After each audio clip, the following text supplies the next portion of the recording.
Akalain mo pating na ang mismong tumalon papasok sa isang maliit na bangka sa Estados Unidos. Tinatake naman kaya ng pating ang mga nakasakay sa bangka? Ay nako, malalaman po natin yan mula sa mga detalye ng balitang ibabahagi maya-maya.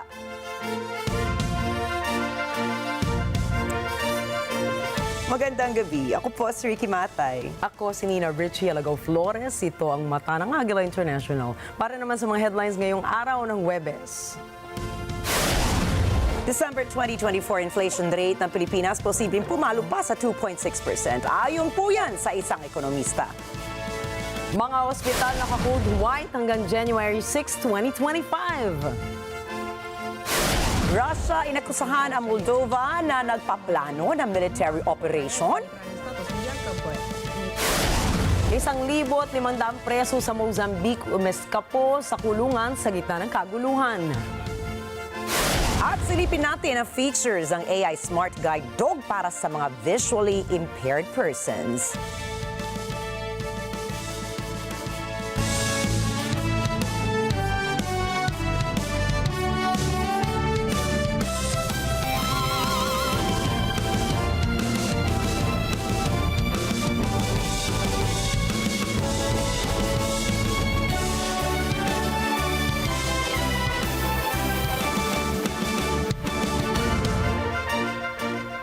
Posibleng pumalo ang inflation rate ng Pilipinas sa December 2024 sa 2.6%. Ayon po yan sa projection ng ekonomista na si Michael Ricafort. Pasok ang inflation forecast ni Ricafort sa target inflation rate ng gobyerno na 2 hanggang 4%. Git ng ekonomista, may ambag sa projected inflation rate ang pagbaba ng presyo ng bigas at presyo ng mga bilihin sa buong mundo.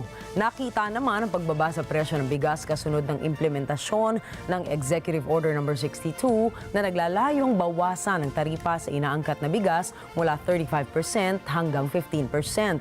Dito naapektuhan ang rice inflation ng Pilipinas at bumaba ito mula 22.5% noong June hanggang 5.1% noong November. Inaasahan din ni Ricafort na posibleng sumampa sa paligid ng 2% na antas ang inflation ng bansa hanggang sa unang bahagi ng 2025.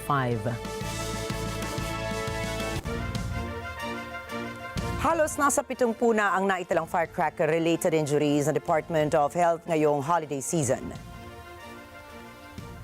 Batay sa pinakahuling update ng Health Department, nitong kaninang alas 6 ng umaga, ngayong araw ng December 26, pumalo na sa 69 ang naging biktima ng naturang insidente. Anila, 58 sa mga biktima ay nasa edad na 19 pababa at ang natitirang 11 ay nasa edad 20 pataas. Mula sa 69 na biktima ng firecracker-related injuries, 51 sa mga ito o 71% ay active user ng paputok. Patuloy pa rin ang paalala ng Health Department na huwag nang gumamit ng paputok sa pagsalubong ng bagong taon. Anila, pwede naman gumamit ng alternatibong pampaingay katulad ng torotot at tambol. Higit 40 road accidents naman ang naitala ng Metropolitan Manila Development Authority o MMDA mula December 24 hanggang 25, 2024. Kasama sa tala ng MMDA ang mga nasugatang driver at pasahero mula sa 18 road accidents. 3 motorsiklo naman ang nasangkot sa hit and run accident sa Quezon City. Higit sa mga aksidente sa kalsada ay kasama sa ulat ng ahensya ang side swiping, multiple collisions, rear end crashes at iba pang mga insidente.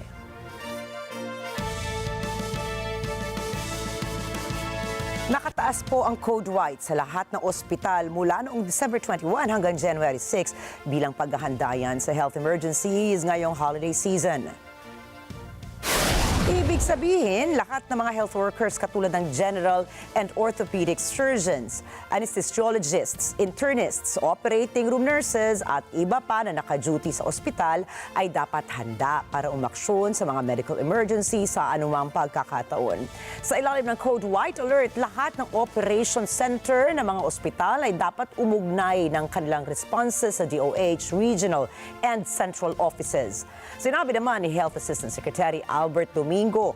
Ang naturang hakbang ay para masigurong may mga kaukulang manggagamot at nurses na re-responde sa oras na may biktimang dinala sa mga pagamutan para sa medikal na atensyon.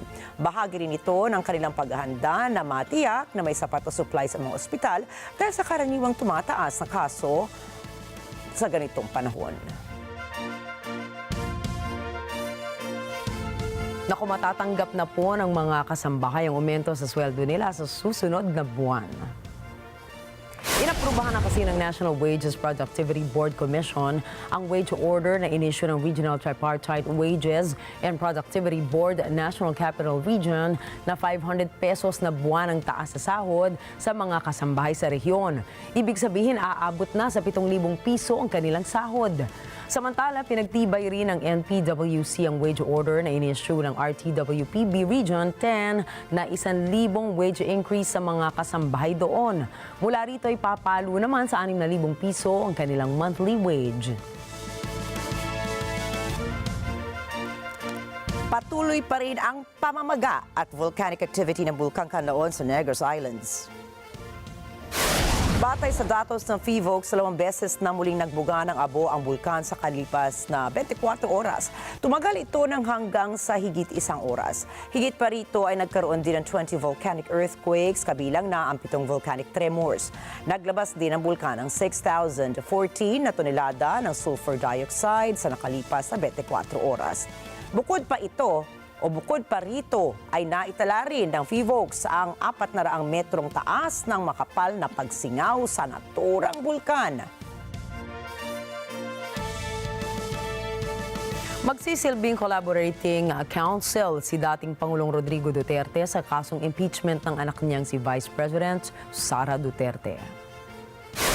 Sinabi ng bise na tumanggi siyang tumanggap ng pinansyal na tulong mula sa kanyang ama para sa kanyang mga kakaharaping kaso. Ngunit pumayag naman siya anyang maging bahagi ang dating Pangulo sa kanyang defense team.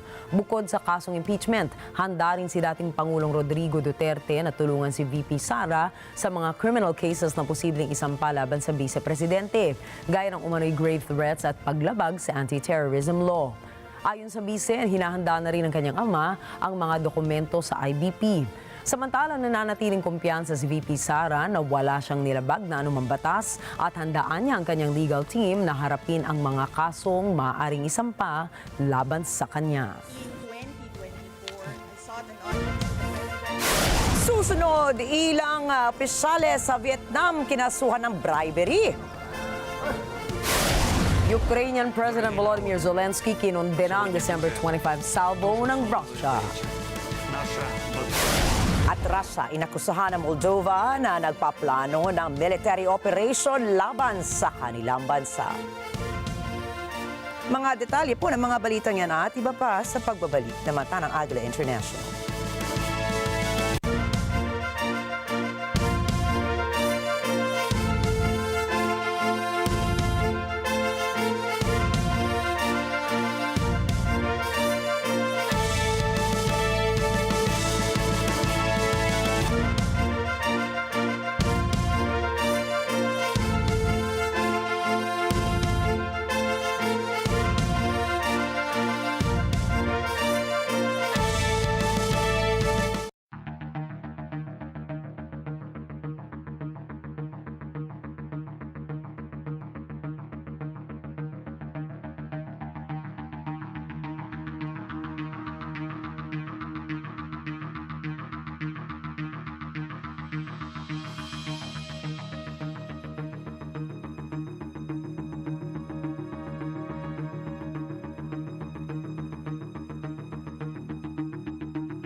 Let's get ready for the NET25 New Year Countdown! Handa rin ba kayong manalo ng iba't ibang papremyo? Sali lang kayo! Una, mag-register online sa net25.com at sundin lang ang mga hakbang na kailangang gawin. Tapos, simula 10 p.m. ng December 31 hanggang 1 a.m. ng January 1, 2025, i-ready ang inyong phone camera at abangan ang paglipad ng Agila sa New Year Countdown Special. Mag-selfie kasama ang Agila na mapapanood sa inyong TV at ipadala ito agad sa website kung saan ka nag-register. NET25 will electronically raffle all qualified selfies at ipapaalam namin ang mga nanalo sa Love, Tony Pet, and Everything. Kada umaga, ESPN sa ganang mamamayan at mata ng Agila Primetime. Let's win together sa darating na 2025 Countdown sa NET25.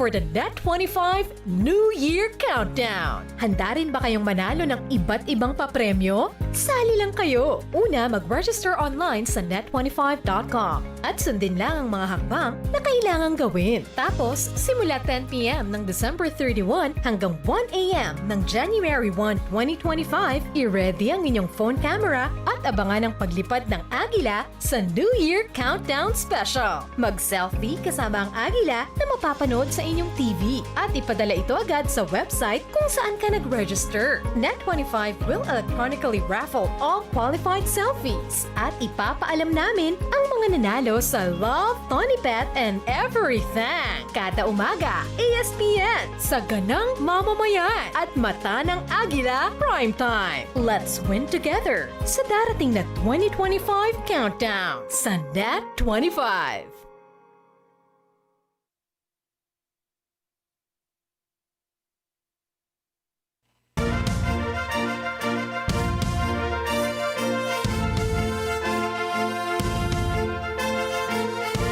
Nahaharap ngayon sa isang iskandalo ang 17 opisyal ng Vietnamese government. Ito ay matapos lumabas sa isang investigasyon na ginamit umano nila ang kanilang pwesto upang tumanggap ng suhol kapalit ng mga repatriation flights noong kasagsagan ng COVID-19 pandemic.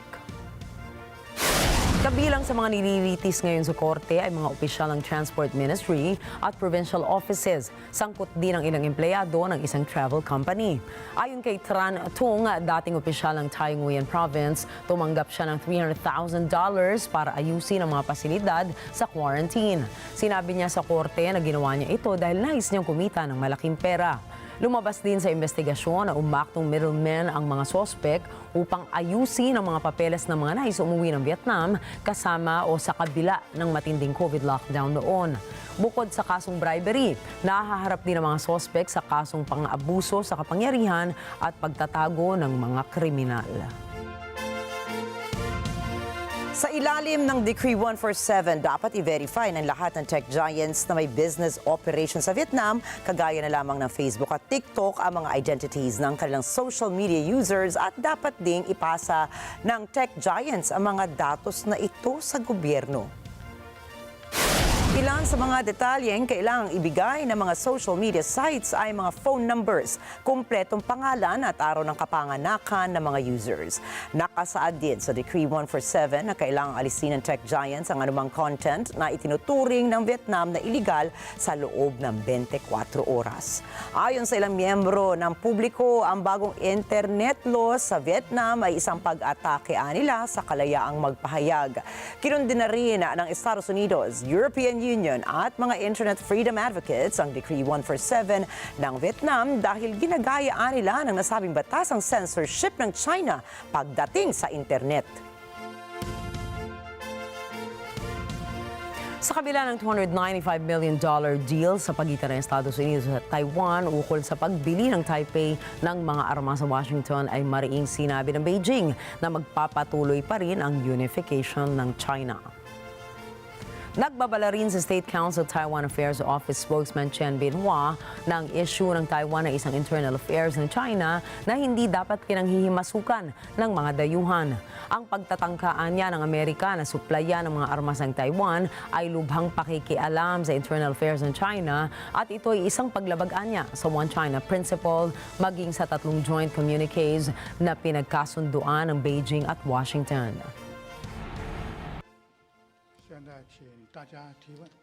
严重违反一个中国原则和中美3个联合公报规定，向台独分裂势力发出严重错误信号，给台海和平稳定造成严重损害。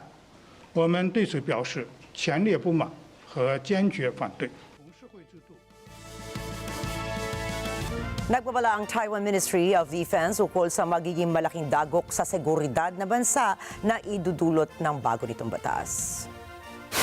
Kamakailan lamang ay nagpasa ang opposition party ng Taiwan ng batas na magre-resulta sa pagtapyas ng halos 80 billion new Taiwan dollar sa kanilang pondo para sa national defense. Kinakaharap nila ito sa harap ng pagtaas naman ng tensyon sa Taiwan Strait buhat ng pagpapadala ng China na mas malaking hukbo sa naturang katubigan.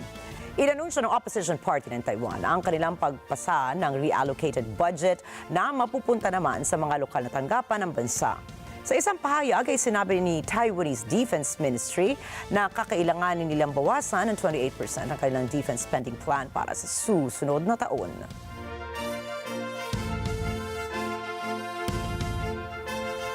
Nagsagawa ang Taiwan ng tabletop war game simulation sa plano nito sakaling dumating ang pagkakataong magsimula ng gulo ang Chinese military.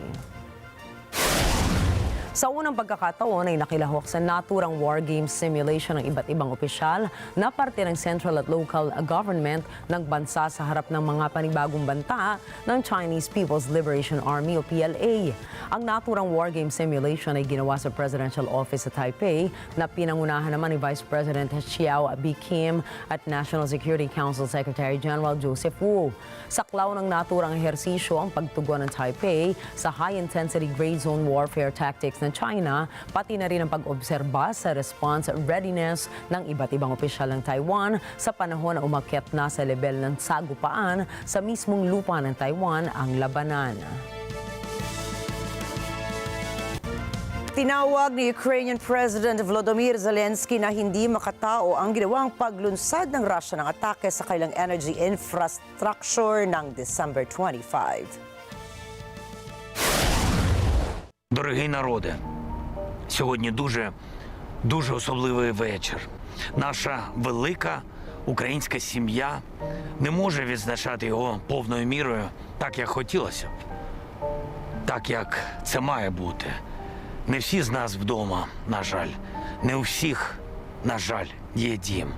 І не всі, на жаль, з нами. Однак, попри всі біди, які приніс ворог, йому не вдалося захопити або знищити головне – наші серця. Світло всередині нас, віру в добро і милосердя, людину всередині кожного з нас. Mayroong 184 missiles ang pinalipad ng Russia sa pag-atake kung saan marami sa mga ito ang kanilang napabagsak. Una nang sinabi ng Russia na naging matagumpay ang kanilang ginawang pag-atake. At dahil po sa nasabing atake ay nawala ng supply ng kuryente sa capital city na Kyiv. Itinuturing ng Ukraine na ito na ang pang-13 pag-atake ng Russia sa kanilang energy sector ngayong taon. Pagtitiyak naman ni Zelensky na ang ginawang pag-atake ng Russia ay hindi sisira sa tradisyon ng mga mamamayan nila na magdiwang ng kanilang holiday. Dahil dito ay nanawagan na rin ito sa mga kaalyadong bansang bilisan ang pagbibigay ng tulong militar sa kanila para tuluyang malabanan ang nasabing pag-atake ng Russia. Ми не втратили своїх цінностей, і тому сьогодні ми вшановуємо всіх, хто віддав життя, захищаючи нас. Ми молимось сьогодні за всіх, хто на фронті, щоб повернулись живими, за всіх, хто в полоні, щоб повернулись додому, за всіх, кого Росія загнала в окупацію, всіх, кого змусила поїхати, всі, кому непросто, непросто, але вони не втратили Україну в собі, а отже, їх ніколи не втратить Україна. А тому, де б ми сьогодні не знаходились, ми сьогодні пліч-опліч. Ми не загубимось наживо чи подумки, ми привітаємо один одного. Подзвонимо батькам, поцілуємо дітей, обіймемо рідних, згадаємо своїх. Наживо, на відстані чи в душі українці сьогодні разом. І допоки ми це робимо, у зла немає шансів. Samantala, inakusahan ng Russia ang Moldova na nagpaplano ng isang military operation laban sa kanila. Ни у кого не должно быть сомнений в том, что Россия будет адекватно реагировать на любые провокации и обеспечивать защиту находящихся в Приднестровье своих граждан, миротворческого контингента, военнослужащих оперативной группы российских войск и военных складов в населенных пунктах Колбасна. Любые действия, представляющие угрозу их безопасности, будут рассматриваться в соответствии с международным правом как нападение на Российскую Федерацию. Ukraine is fighting today to keep all of us safe, to keep Europe safe. It needs our support. Europe, all of us. Inakusahan ng Russian intelligence agency si Moldovan President Maya Sandu na nagbabalak na isang military operation sa teritoryo ng Transnistria na matatagpuan sa pagitan ng Moldova at Ukraine. Itong mga pahayag nito ay inilabas ng Moscow kasunod ng panunumpa ni Sandu sa kanyang pangalawang termino bilang Pangulo. Sinabi rin ng Russian Foreign Affairs na ginagamit ng NATO ang bansa ng Moldova bilang imbakan ng armas ng Ukraine. Наряду с перевооружением Молдавии предпринимаются усилия по ее превращению буквально в логистическую базу для снабжения ВСУ. Вот для чего все это нужно. Это нужно не гражданам Молдавии, это Западу нужно, натовцам. И значительное финансирование выделяется странам НАТО на модернизацию военной и транспортно-логистической инфраструктуры Молдавии. Hinikayat naman ng Moscow ang mga mamamayan ng Moldova na magsalita laban sa kagustuhan ng gobyerno na maging kaalyado ng NATO. Sinabi nilang magiging mainam para sa interes ng mga mamamayan ng naturang bansa na maging impartial sa mga kaganapan sa kanilang rehiyon. Методичка старая. В попытках оправдать курс на сближение с Альянсом, руководство Молдавии как мантру повторяет, что нейтральный статус якобы не способен защитить страну. Договорились уже до заявления, что только вступление в НАТО может обеспечить безопасность республики.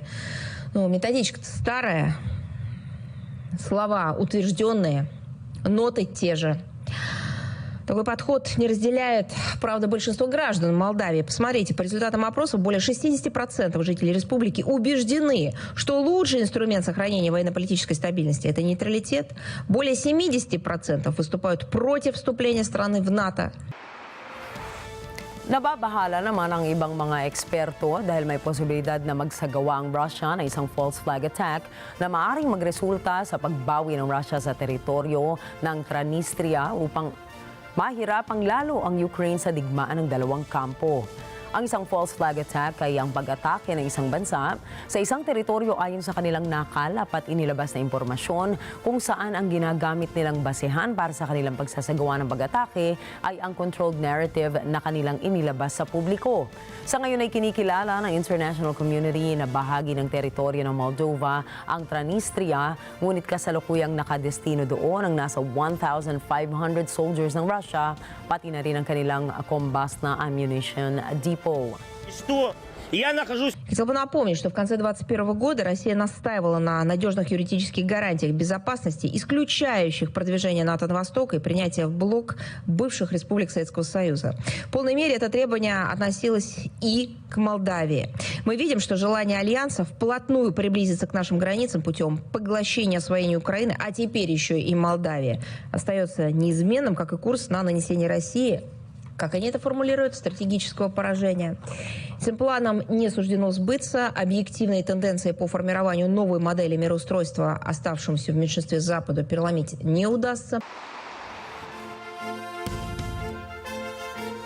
Aminado naman po ang mga lider ng tatlong bansa ng NATO na hindi kayang depensahan ng alyansa ang Europa laban sa puwersa ni Russian President Vladimir Putin kung wala ang Estados Unidos.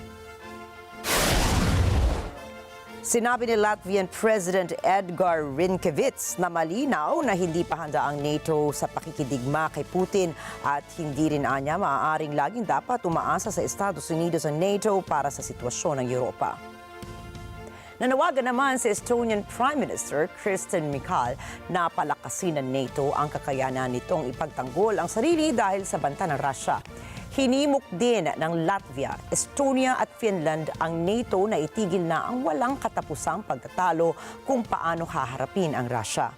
May mga umuugong na balitang iiwanan na umano ng Estados Unidos ang NATO sa oras na umupo sa White House si President-elect Donald Trump. Subalit, naniniwala naman si Finland President Alexander Stubb na hindi magwi-withdraw ang US sa NATO. Anya may vested interest ang Estados Unidos sa pananatiling kabahagi ng Europa. Patay ang nasa 46 na katao matapos ang ginawang airstrike ng Pakistan sa Afghanistan. Ayon sa Taliban na siyang namumuno ng Afghanistan na kabilang sa mga nasawi ay mga bata at babae. Tiniyak naman ni Deputy Spokesman Hamdullah Fitrat na sila ay gaganti sa ginawang airstrike na naganap sa Paktika Province. Pinatatawag na ng Foreign Office ng Afghanistan ang Head of Mission ng Pakistan sa Kabul para pagpaliwanagin at maghain ng protesta. Samantala, nakalabas na ng pagamutan si former US President Bill Clinton. Itong Lunes ay itinakbo sa MedStar Georgetown University Hospital ang 78-year-old na si Clinton matapos itong magpakita ng sintomas ng trangkaso. Sinabi ng kanyang tagapagsalitang si Angel Urina na naging maganda ang mga resulta ng mga medical tests ng dating Pangulo. Pinasalamatan ito ang nagparating ng pagbati para sa kanyang kalusugan at mga nagpaabot ng abala para sa agarang pagpapagaling ng dating Pangulo. Ang ika-42 US President mula taong 1993 hanggang 2001 ay dumanas na at nagkaroon na rin ng mga problema sa puso noon. Noong taong 2004, sa edad ng 58, siya ay sumailalim na sa isang quadruple bypass surgery matapos na makita ng doctors ng senyales ng extensive congenital heart disease. Matapos naman ng 10 taon ay nakitaan siya ng pagbara sa kanyang major artery kaya ito ay binuksan matapos na makaranas ang dating Pangulo ng paninikip ng dibdib. Tinagdaan ni US President Joe Biden ang panukalang batas para ideklara ang bald eagle bilang opisyal na pambansang ibon ng Estados Unidos. Ang bald eagle ay kilala sa itsura nito na puting ulo, dilaw na tuka at kayumangging katawan. Taong 1782 pa lamang ay ginagamit ng bald eagle bilang bahagi ng Great Seal ng Estados Unidos at makaraan ng 242 years ay sa wakas, opisyal na itong kinilala ng Amerika bilang national bird nito.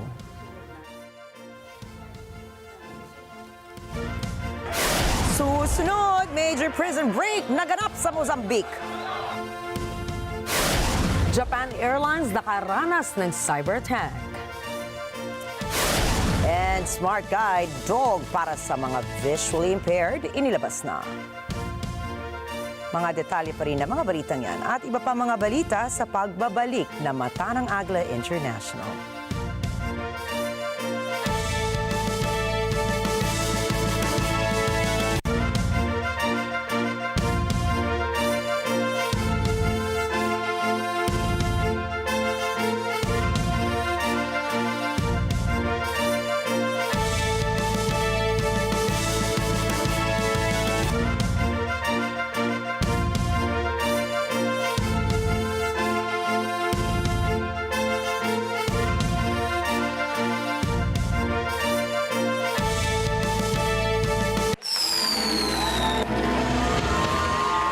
Join us as we welcome 2025 in style.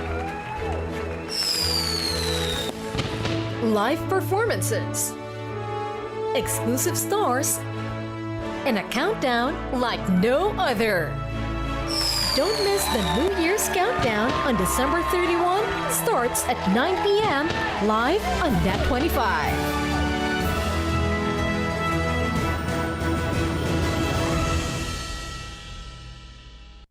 NET25 New Year Countdown is presented by Brave Connective, where courageous brands connect better.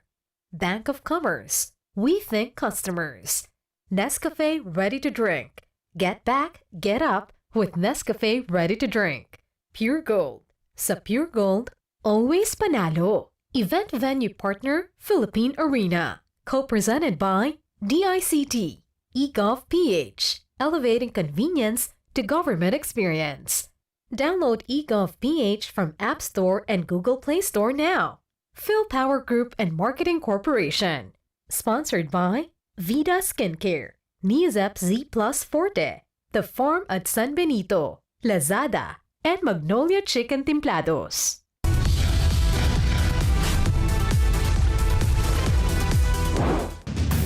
Mga katiwalian at panggugoyo sa mga tao ngayong 2024, muli nating balikan. Pagbabalik tanaw sa isang taong pagtulong at pagresponde ng programa, Tutukan.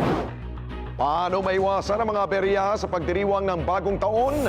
Ilang eksperto may paalala. Sabado, alas 6 hanggang alas 7 ng gabi, ito ang Responde, Mata ng Mamamayan. Let's get together sa NET25. Sa NET25.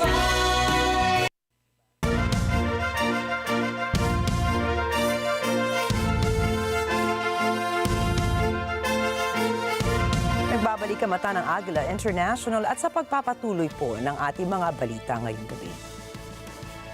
Noong Miyerkules, 12 ng migrants ang isinalba ng Spanish Coast Guard sa baybayin ng Canary Islands. Alamin natin ang detalye mula kay Leo Velasco. Hindi bababa sa 5 bangkang kahoy ang nasumpungan ng Coast Guards, ilang milya lamang ang layo sa baybayin ng Canary Island. Sakay ng mga itong 60 lalaki at 4 na babae. Ayon sa emergency services, 3 pang bangkang kahoy ang nakita naman sa baybayin ng El Hierro at isa pa na may sakay na 40 migrante ang nakita naman sa baybayin ng isla ng Tenerife. Sa taong ito, nakapagtala na ang Canaries ng pinakamabilis na pagdami ng pagdaong ng mga migrante sa European Union. Ayon sa Interior Ministry ng Spain, noong 15 ng Disyembre, nasa 43,737 mga migrante ang dumaong sa bansa. Yan ay 18.6% na pagtaas kumpara sa parehong peryodo noong isang taon. Leo Velasco para sa mata ng Agila International. Trusted, connected, on point. Sa bibihirang pagkakataon ay isang patingang bigla na lamang bumulaga sa isang maliit na bangka sa Estados Unidos. Gabi nang namimingwit si two-time U.S. National Spearfishing Champion Ryan Myers nang bigla na lamang bumulaga sa loob ng bangka ang isang bull shark. Ayon sa salaysay ni Myers, hinabol kasi pala ng pating ang kanilang nahuling isda para ito ay kainin, kaya ito nakapasok sa loob ng bangka. Mapapansin din na nakapasigaw ang isang kasamahan ni Myers dahil sa biglang pagdating ng hindi imbitadong hayop. Ang bull shark ay isa sa big 3 na species ng pating kasamang great white at tiger sharks na nangaatake ng tao. Matapos umeskapo ang higit sa 1,000 mga preso sa bilangguan sa Mozambique ay iniulat ni Police General Commander Bernardino Rafael na umabot na sa 33 katao ang nasawi sa kaguluhan sa Maputo. Kaugnay pa rin ito sa kaguluhan sa Mozambique dahil sa naging eleksyon sa bansa noong buwan ng Oktubre. Nitong Lunes, kinumpirma kasi ng top court ng Mozambique ang pagkapanalo ng partido ng Frelimo sa eleksyon. Mula rito ay sumiklab na ang kabi-kabilang protesta ng oposisyon at ang mga taga-suporta nito bilang hindi pagsang-ayon sa naging resulta ng halalan. Anila may nangyari umanong pandaraya sa national elections ng kanilang bansa. Batay sa inisyal na resulta ng polls, nanguna si Daniel Chapo, ang kandidato sa pagkapangulo ng Frelimo laban sa karibal nitong si Venancio Mula Lunes sa 71% share of votes. Ayon naman sa desisyon ng korte, nanatili pa rin panalo si Chapo sa halalan mula sa porsyento ng boto na 65% mula sa 24% ni Mondlane. Sa Serbia, daang-daang estudyante ang nagprotesta noong Miyerkules laban sa mga batas ng Pangulo ng bansa. Anila ito ang pamumuno nitong dahilan ng train disaster noong isang buwan na kumitil sa 15 katao. Si Leslie Gumarang para sa karagdagang detalye. Daan-daang estudyante ng mga universidad ang nagrally sa Belgrade noong Miyerkules. Tinutulan nila ang mga tuntunin ni Pangulong Aleksandar Vučić at partido nitong Serbian Progressive Party na sinisisi nila na may kagagawa ng trahedya sa isang istasyon ng tren kung saan may 15 katao ang namatay. Noong 1 ng Nobyembre, gumuho ang konkretong alulod ng kagagawa lamang na bubong ng Novi Sad train station. 14 ang agad na namatay at ang isang nasugatan ay nasawi rin makalipas ang ilang oras. Sinisisi ng oposisyon at ng mga grupong pansibiko ang aksidente sa walang kwentang konstruksyon, bungaan niya ng korupsyon at nepotismo. Itinanggi ito ng koalisyon at sinabi ni Vučić na mananagot ang may kagagawa ng trahedya.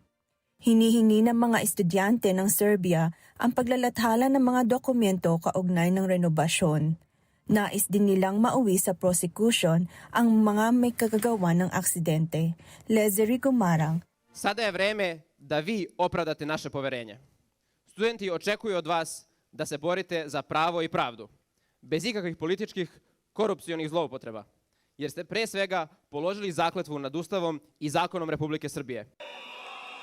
Para sa mata ng Agila International, trusted, connected, on point. Isang pasahero ng Southwest Airlines ang naospital matapos itong magbukas ng emergency exit door at umakyat pa sa pakpak ng eroplano. Nangyari ang insidente pasado alas 7 ng gabi sa Louis Armstrong New Orleans International Airport. Ayon sa Sheriff's Office, nagkaroon pala ng mental health emergency ang pasahero dahil hindi nito alam kung nasaan siya. Iniimbestigahan pa rin ng federal authorities ang nasabing insidente.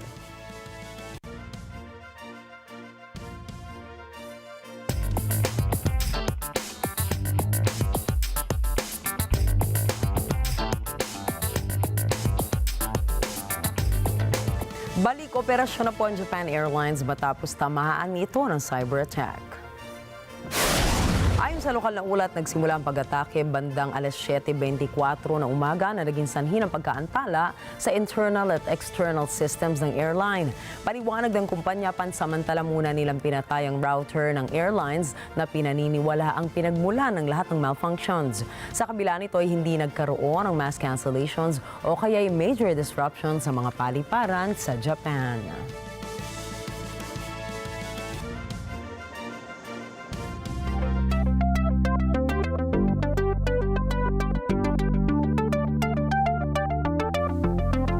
Sa tulong po ng makabagong teknolohiya ay nakalikha ang mga researchers ng Imperial College London ng isang smart guide dog para sa mga visually impaired. Kilala ito sa tawag na Shape. Ang smart guide dog na ito ay hindi literal na aso, kundi isang handheld device. Ayon sa Make Sense, ang kumpanyang nag-develop ng Shape, gumagamit ng vibration and haptic technology ang device para matulungan ang mga visually impaired sa kanilang navigation. Naniniwala naman si Spears, isang co-founder ng Make Sense, na makatutulong ang Shape sa mga visually impaired na walang access sa guide dogs. Ang training po kasi para sa isang aso para maging guide dog ay nagkakahalaga ng halos $75,000. Sa kasalukuyan, nasa development stage pa ang Shape kung saan patuloy pa ang pagkalap ng mga data ng mga mananaliksik para ito ay mapahusay pa. Ako, naranasan niyo na po bang dumalo sa pagtuturo ng isang artificial intelligence-driven robot teacher? Malamang ay hindi pa. Pagkakataon na po ninyo ito para makilala si CAPTCHA. Si Captcha ay isang AI robot teacher sa Wilhelms High School sa Germany. Dinevelop ito ng kumpanyang Hidoba Research para magturo sa mga estudyante ng ukol sa AI at mga impluensya nito sa lipunan. Higit sa Wilhelms High School ay lumabas din sa AI for Good Global Summit na inorganisa ng United Nations Captcha bilang modelo sa mga mag-aaral na sumali sa nasabing aktibidad. Ang paglikha ng Hidoba Research kay Captcha ay bahagi sa layunin nito na makapag-develop ng mga humanoid robots na nakalaan para sa social interaction at education.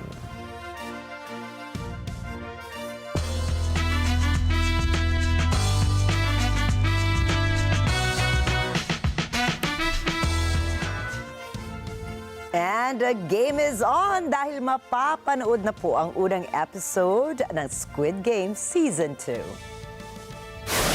Streaming na po ngayong araw sa Netflix ang karugtong sa serye ng South Korean shock thriller series kung saan mayroon itong 7 episodes para subaybayan ng mga fans. Batay sa sinopsis ng serye, iikot ang panibagong istorya 3 taon matapos manalo si player 456 noong first season. Nagbabalik rin sa pag-arte para gampanan ang kanilang original character sa serye sina Lee Jong-jae, Lee Byung-hun, Wi Ha-jun at Gong Yoo. Higit sa kanila ay may mga panibagong cast members na ipakikilala sa mga susunod na episodes ng nasabing palabas. Inaasahan namang mas magiging intense ang mga magiging palaro sa bagong season ng Squid Games. Pinasalamatan ni King Charles ang medical staff na nag-alaga sa kanya at sa kanyang manugang na si Princess Kate. Ang taong ito po ay isang pagsubok para sa royal family ng United Kingdom dahil nitong Pebrero ay na-diagnose ng cancer si King Charles. Matapos ang isang buwan, inanunsyo ng Kensington Palace na may cancer at nagki-chemotherapy naman si Princess Kate. I offer special heartfelt thanks to the selfless doctors and nurses who this year have supported me and other members of my family through the uncertainties and anxieties of illness, and have helped provide the strength, care, and comfort we have needed. I am deeply grateful too to all those who have offered us their own kind words of sympathy and encouragement. Susunod, panibagong ice cave na tagpuan sa China. Brown sugar, tinaguri ang flavor of the year. At abangan ang iba pang mga storya pagdating ni Alma Angeles at ng Mata ng Agila World News. At magbabalik pa rin po ang Mata ng Agila International.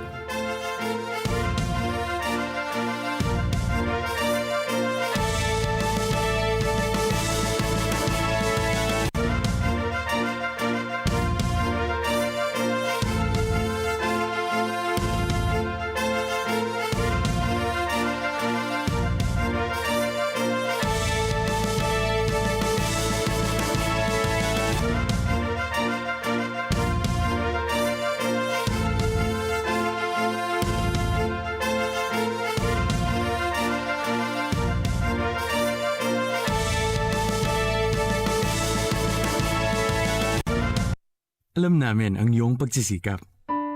Dama namin ang iyong mga sakripisyo. Kita namin ang pagharap mo sa bawat pagsubok. Kaya sa kabila ng mga hamon ng buhay, nandito kami para umalalay. Kasi katulad mo, gusto rin namin ang magandang bukas para sa kanya. Hatid namin ang dekalidad na edukasyon at makabagong pasilidad sa abot kayang halaga. Kaya huwag ka na mangamba. Sasamahan ka namin tuparin ang mga pangarap niya.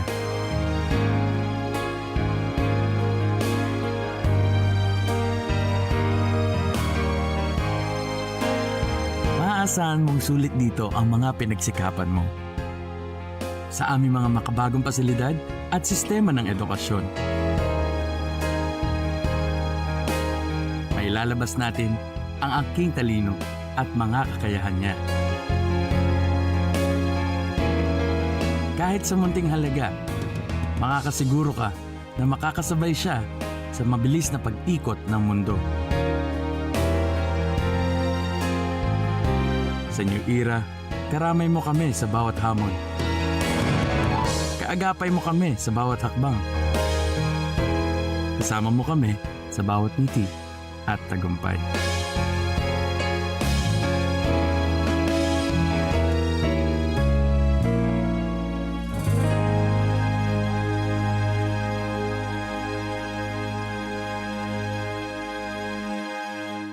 Handa na ba kayo? Kikita ni Mela Jane Veloso at ng Paratang ni dating Pangulong Duterte.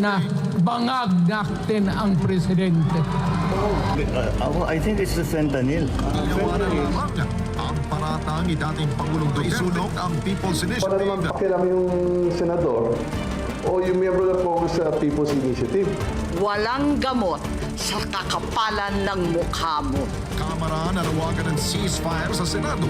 Kaugnay sa issue ng mga tinuturi kong mga kaibigan ay nag-traitor paso. Ito ba yung kinalaman naman ng Vice Presidente na ibigay? Intended my resignation as the Secretary of Education effective. Ang dahilan ng kanyang pagbibitiw. Estado na ho sa Indonesia si dismissed Your Honor, hindi ko po alam. Pagdinig ng Senado sa issue ng sexual abuse. Wala pong katotohanan yung kanilang mga sinabi. Kanya po itong itinanggi ang mga alegasyon lang. Na sa pagdinig ng Senado. I and I alone take full legal, moral responsibility. Pangulong Rodrigo Duterte at si Vice President Sara. Pag pinatay ako, patayin mo si BBM, si Lisa Araneta at si Martin Romales. Yan ay aking papalagan. Handa ka na ba sa 2025? Ang NET25 Year-End Report. Martes, December 31, alas 8 ng gabi. Dito sa NET25.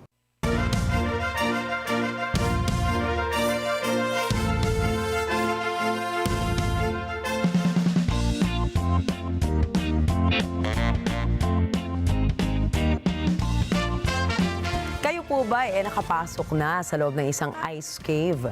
Well, tara na at ating silipin ang loob ng newly discovered ice cave sa Xizang, China. Noong March 2023, nang una itong nadiskubre ng mga otoridad malapit sa Fayum First Village sa Penba County. Ayon sa lokal na ulat, may sukat ang naturang ice cave na 150 meters long, 6.6 meters tall at 18.2 meters wide. Batay sa mga salaysay ng mga residente doon, kapag dumating ka sa lagusan nito, ay parang nasa labas ka raw ng isang Crystal Palace. Wow!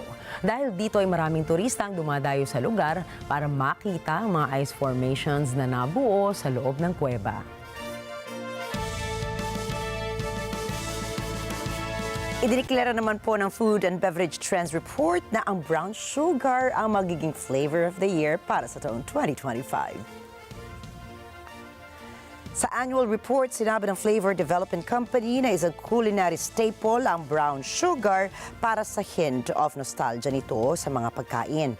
Anila, hindi puro ang pagkaka-extract ng brown sugar para maalis ang mga molasses nito at mapanatili ang natural sweetness, deep taste, and moist texture ng nasabing asukal. Naging popular na sangkap din ang brown sugar sa mga lutuin at bilang culinary ingredient mula sa baking, sauces, beverages at iba pa. Paliwanag naman ng kumpanyang ang annual result para sa Flavor of the Year ay hindi lamang idinidikta ng trend, kundi sa benepisyong matatanggap ng isa mula sa nasabing pagkain.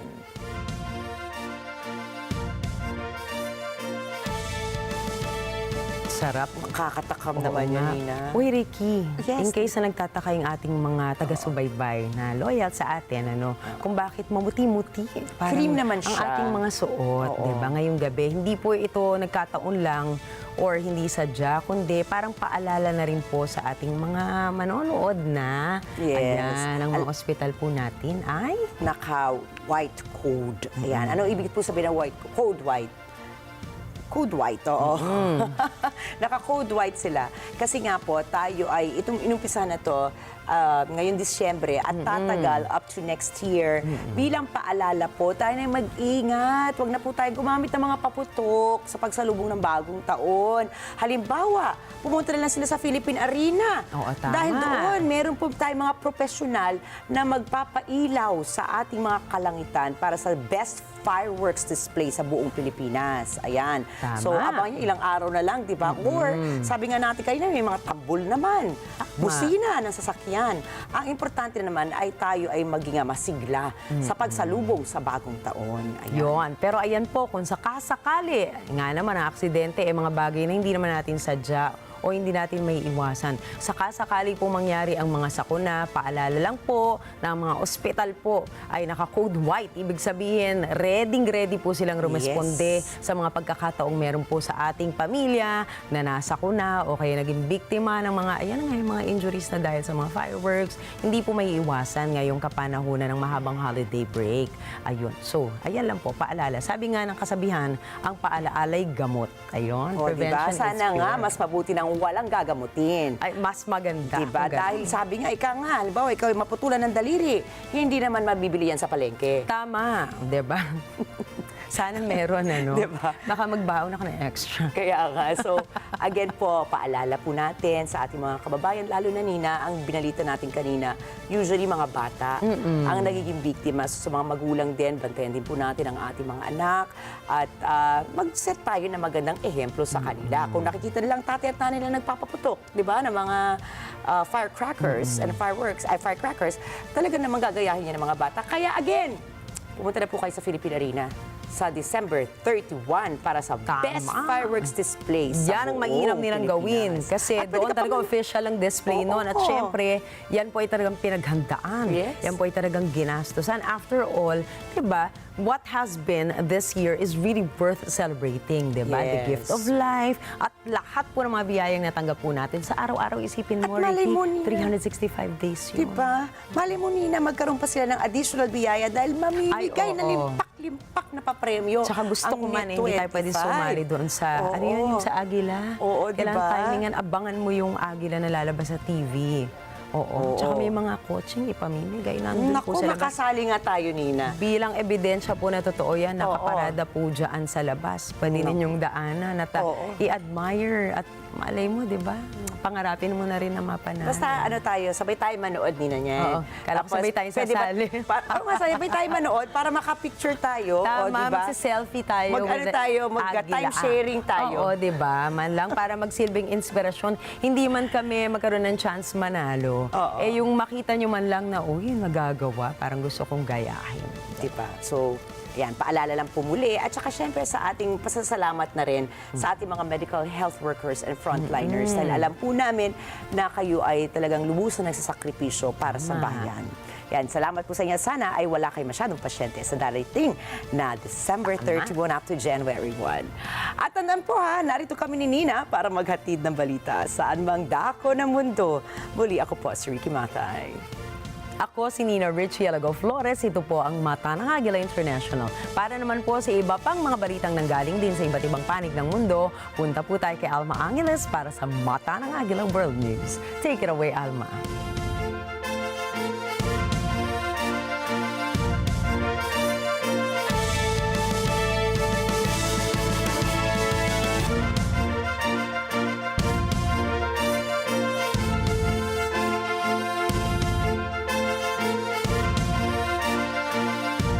Thank you, Nina and Ricky. Good evening, everyone. I'm Alma Angeles for NET25 World News. On tonight's headlines. Japan Airlines has announced that a system failure that began this morning has been resolved. South Korea's main opposition party said it will introduce a bill to impeach acting President Han Duck-soo today and hold a vote on Friday. As we reported yesterday, a tragic plane crash in Kazakhstan left many people feared dead. And today, we have new developments in this story. And the news starts now.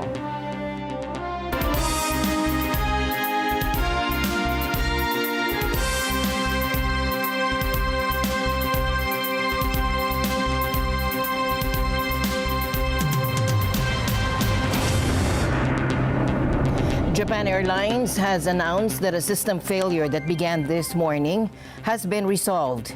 The airline confirmed the failure was caused by a cyber attack. However, JAL says no customer data was compromised and no viruses were detected. Ticket sales, which were temporarily suspended, have now resumed. The attack began shortly before 7:30 this morning, impacting both domestic and international flights. GAL has apologized to customers for the inconvenience caused. The airline emphasizes that flight safety was not affected.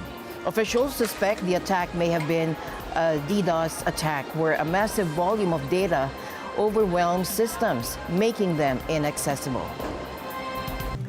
As we reported yesterday, a tragic plane crash in Kazakhstan left many people feared dead. And today, we have new developments in this story. Take a look. With many feared dead. An eyewitness video shows the moment a passenger plane crashes in Kazakhstan on Wednesday. With many feared dead. Kazakh authorities said 62 passengers and 5 crew were on board the plane, which was operated by Azerbaijan Airlines. At least 32 people were rescued, they said, and survivors, including 2 children, were being treated at a nearby hospital. The plane had flown hundreds of miles off its scheduled route to crash on the opposite shore of the Caspian Sea, close to the city of Aktau, Kazakhstan. Russia's aviation watchdog said a bird strike may have forced the pilot to land. Officials did not immediately explain why it had crossed the sea, but the crash came shortly after drone strikes hit southern Russia. Drone activity has shut airports in the area in the past, and at least one airport there was closed on Wednesday morning. Azerbaijan Airlines said the Embraer 190 jet was flying from Baku to Grozny, the capital of the Chechnya. South Korea's main opposition party said it will introduce a bill to impeach acting President Han Duck-soo today and hold a vote on Friday, in a move that could deepen the country's constitutional crisis triggered by former President Yoon Suk-yeol's short-lived martial law. Now, the opposition Democratic Party had threatened to impeach Han if he didn't immediately appoint 3 justices to fill the vacancies at the Constitutional Court. Prime Minister Han Duck-soo officially announced that he would not appoint a Constitutional Court judge, which is his constitutional duty. His statement effectively acknowledges himself not as an acting figure of authority, but as an acting authority of treason. Parliament had voted in favor of 3 nominees on Thursday, but they have yet to be formally appointed by Han. Han said earlier that he will not appoint the justices until political parties reach an agreement on the appointments. According to him, to do so without political consensus will harm constitutional order. It has become clear that Prime Minister Han Duck-soo does not have the qualifications as acting president or the will to safeguard the Constitution. The Democratic Party will immediately propose an impeachment motion against Prime Minister Han Duck-soo and report it to the plenary session today. If Han is impeached, the finance minister will assume the acting presidency. The Democratic Party has majority control of parliament, but there is disagreement between the parties and some constitutional scholars over whether a simple majority or a 2/3 vote is needed to impeach the acting president. And as we've been reporting this past few weeks, South Korea is facing political uncertainty after the National Assembly impeached President Yoon Suk-yeol on December 14. And this came just days after his controversial declaration of martial law, which was quickly rescinded. Han Duck-soo, the acting president, will lead the country while the Constitutional Court determines whether the impeachment is constitutional. The decision could have far-reaching implications as the country heads into 2025 with questions about its political stability and international reputation. Victor Cha, president of the Geopolitics and Foreign Policy Department at CSIS, provided insight into South Korea's political culture. I know for many, they may wonder, like, why does this happen all the time in Korea? Like, why, this is the 3rd president who's been impeached, right? One of Roh Moo-hyun was impeached and reinstated. Park Geun-hye, as we all know, was impeached, and then the Constitutional Court ousted her. The fate of Yoon is to be determined. And part of it is this, fight to the death political culture in Korea. But part of it's also structural, right? I mean, single 5-year presidential term, right? Makes every president vulnerable after a bad midterm election or halfway, once they pass the halfway mark in their presidency, all of them are very vulnerable. And then second, as you guys know well, for over 3 decades, only 1/3 of the electorate each defines themselves as progressive or conservative, and the rest are kind of in the middle, undecided or moderate, which means almost every time a president comes into power and they don't have a popular mandate, right? They have maybe a little more than 1/3. I mean, right? They win with like 34% of the vote or something. And so that also makes them vulnerable. It doesn't help that Yoon had a leadership style that pissed everybody off. That was clearly the case.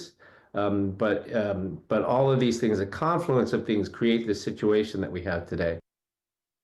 As debate intensify over South Korea's next leader, Timothy Martin from the Wall Street Journal notes the stakes. It's, obviously there's a huge debate internally in the country. Who's going to be the next leader?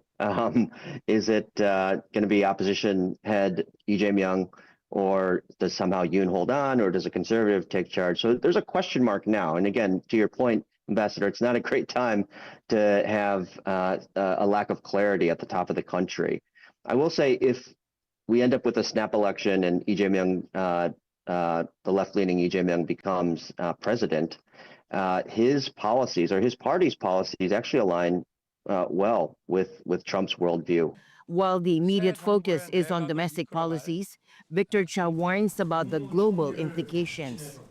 So obviously there are many things to worry about with regard to this political crisis. But on the foreign policy side, the thing that worries me the most is that regardless of how he was perceived at home, Yoon's foreign policies were widely admired around the world, including in the United States, but also in Europe. Whether it was the trilateral or the supply chain work, the CHIPS 4, or Ukraine, participating in the G7, NATO Indo-Pacific 4.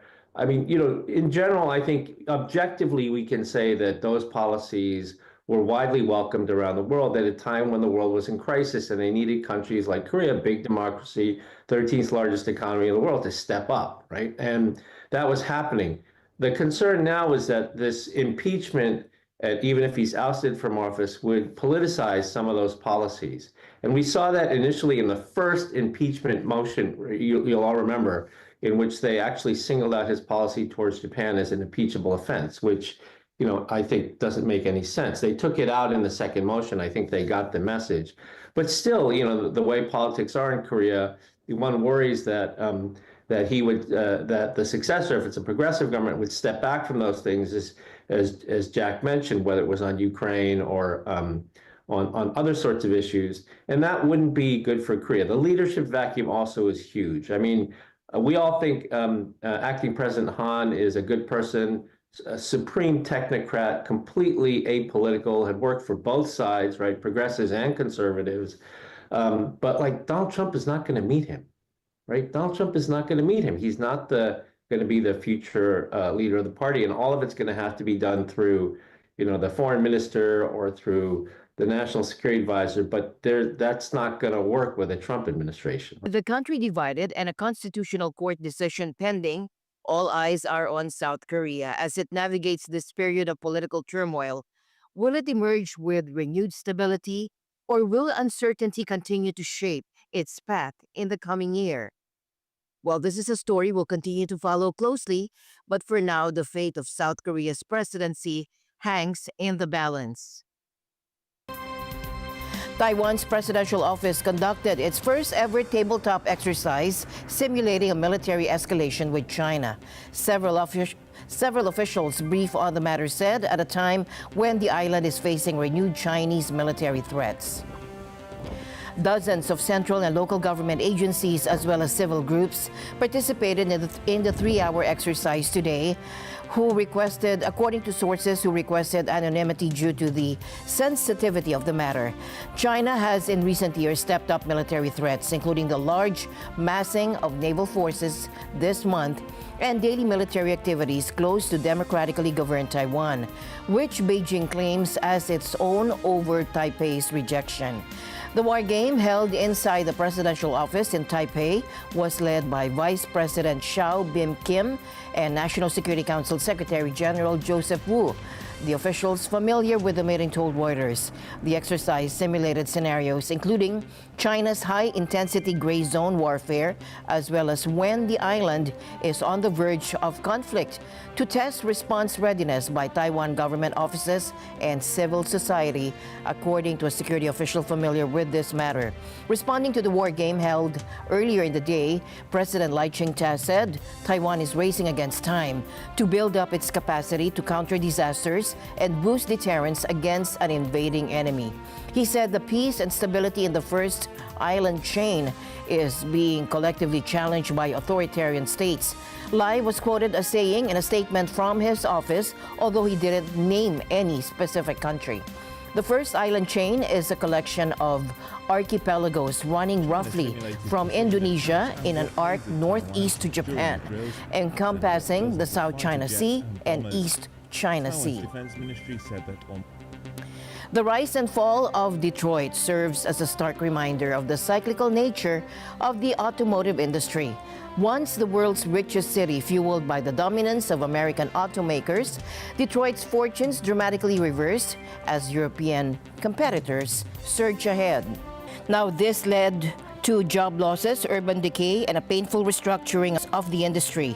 Now we stand on the precipice of another seismic shift, the electric vehicle revolution. While the US and China initially led the charge, China has rapidly gained a commanding lead. They dominate battery production, securing critical mineral supplies, and heavily subsidizing their domestic EV manufacturers. This has created a significant advantage, with most EV makers reliant on Chinese-made batteries. The West, initially slow to react, has begun to implement countermeasures. Tariffs on Chinese EVs have been imposed by the US and EU, aiming to level the playing field. While these measures have had some impact, they're not a long-term solution. The rise of the Honda-Nissan alliance presents a potential counterweight to China's dominance, but the competition remains fierce. There is a rise of Chinese power and emerging forces, and the structure of the automobile industry is changing. What this means is that I believe that the value itself in terms of automobiles and mobility will change. Consumer demand for affordable and efficient EVs will ultimately drive the market, regardless of political considerations. To ensure a competitive future, governments must prioritize investments in domestic EV manufacturing and research. Allowing China to monopolize the EV market would have profound economic and geopolitical consequences. Meanwhile, in South America, Brazilian authorities have halted the construction of a factory for a Chinese electric vehicle giant, the BYD. This after rescuing 163 workers found living in slave-like conditions. The incident occurred in Bahia State in Brazil's northeast, where BYD is building its first electric vehicle plant outside Asia. Brazilian labor prosecutors reported on Monday that the 163 Chinese nationals were hired by another firm in China and brought to Brazil irregularly. They worked excessive hours, sometimes 7 days a week, in clear violation of Brazilian labor laws.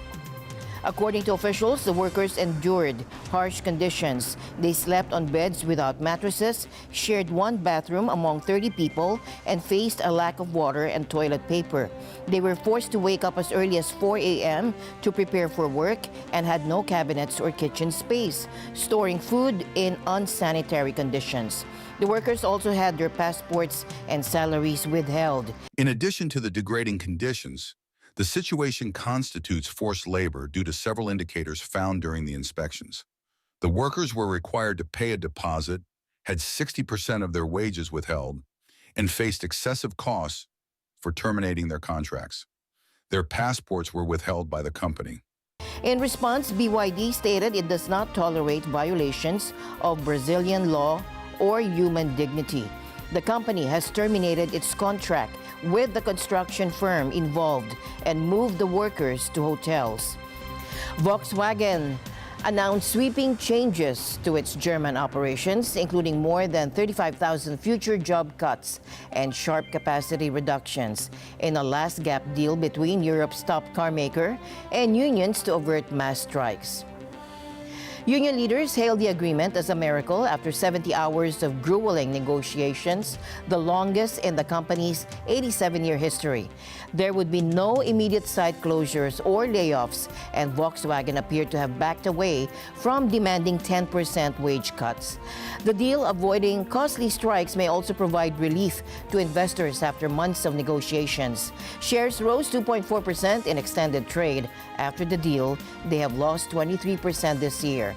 Volkswagen has been in talks with union representatives since September over measures it called necessary for it to compete with cheaper Chinese rivals and handle lackluster demand in Europe and slower than expected adoption of electric vehicles. And the news continues here on NET25. We'll be right back.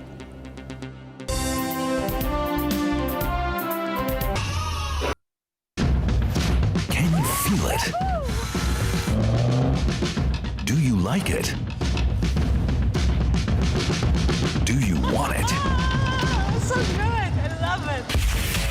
Okay, then buckle up, put the pedal to the metal, and let's ride.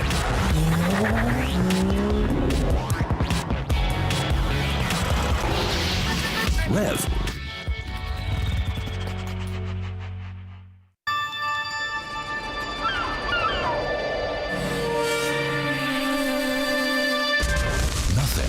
Is quite as simple as it seems. To understand the world better, we need to take a closer look. Experience knowledge. Tomorrow today. Handa na ba kayo?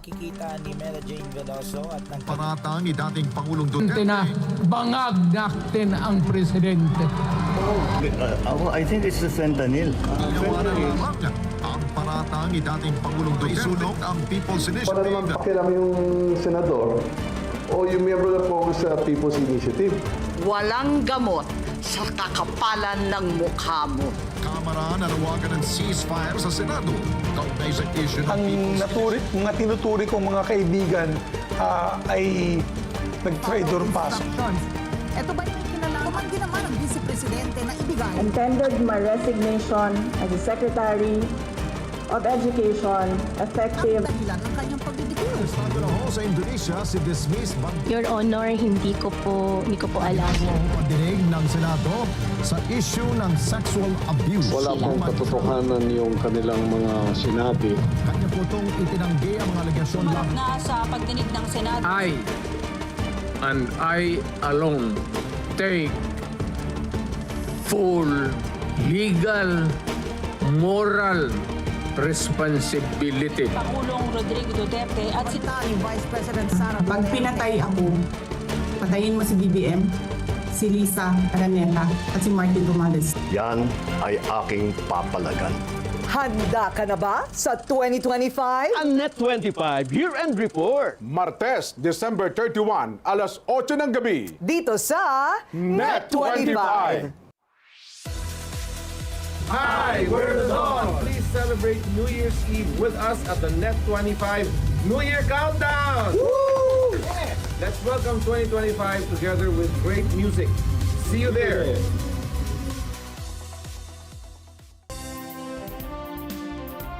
While Thailand marked the 20th year anniversary of the 2004 Indian Ocean tsunami in southern Panga province today. 62-year-old Thai resident Uray Sirisuk, who lost her then 4-year-old daughter to the tsunami 20 years ago, was among the visitors paying respects. I felt that the waves took my daughter away.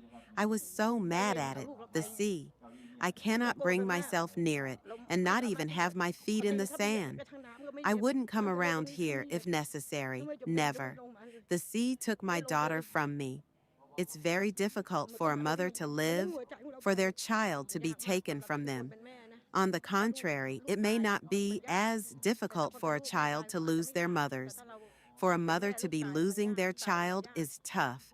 I can never forget it, no matter how many years have passed, until I die.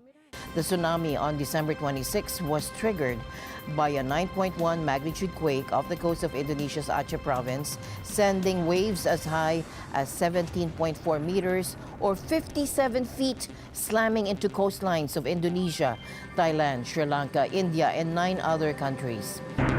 The global hunger crisis is deepening, with more people facing food insecurity, while the world's wealthiest nations are cutting back on aid. The UN estimates that in 2025, it will be able to assist only 60% of those in need, leaving millions without support. With international donations dwindling, humanitarian agencies are facing tough decisions, like cutting food rations. Countries like Germany have reduced their contributions, and the U.S. is expected to follow suit under its incoming leadership. Despite these challenges, aid from a few key donors, primarily the U.S., Germany, and the European Commission, still makes up the bulk of global assistance, but it's increasingly insufficient. From the birth of op art to the dawn of the internet age, artists found new ways to engage the senses and play with our perception. Electric Dreams celebrates the early innovators of optical, kinetic, programmed, and digital art, who pioneered a new era of immersive sensory installations and automatically generated works. Sarah Alcantara for the report. Before Photoshop filters and AI art generators, pioneers were already laying the foundations of digital creativity, turning primitive computers into tools of imagination. Tate Modern's new exhibition, Electric Dreams, explores the visionaries who blended art and technology in the pre-internet era. Opened last November 28, this groundbreaking showcase spans 4 decades, from the Cold War to the emergence of the World Wide Web. With works by over 70 international artists, it celebrates how creators transformed industrial technology into expressions of beauty and possibility. Loads of young artists are using the tools of digital media to make their work. But what we wanted to do as a museum is to tell the backstory of that tendency and to really look at the pioneers who, before they had the incredible capacity of contemporary computing, were imagining the look of the world we inhabit now. One of the exhibition's highlights is Chicago artist Eduardo Cac's installation featuring the Minitel Francis 1980s proto-internet. This restored network of terminals comes alive with vibrant colors and movements, evoking an online era that feels both distant and familiar. Featuring kinetic sculptures, early computer art, and light-based installations, the exhibition highlights how the digital revolution began in artistic imagination. Here at Tate Modern, in the Electric Dreams exhibition, I have 3 Minitel artworks. Minitel was a terminal that was introduced by France in the beginning of the 80s, when France was on the cutting edge of what we now call the internet. So the Minitel is the internet before the internet before the web. So working online in the 80s was a very different experience if compared to what it feels like today with the cell phone and satellites and all of that. So these works, they move and they change color, and they have a rhythm that is very specific to the Minitel network. And what was interesting is that instead of the viewer having to go to the museum to see the work, because it was online, the work came to the viewer's home.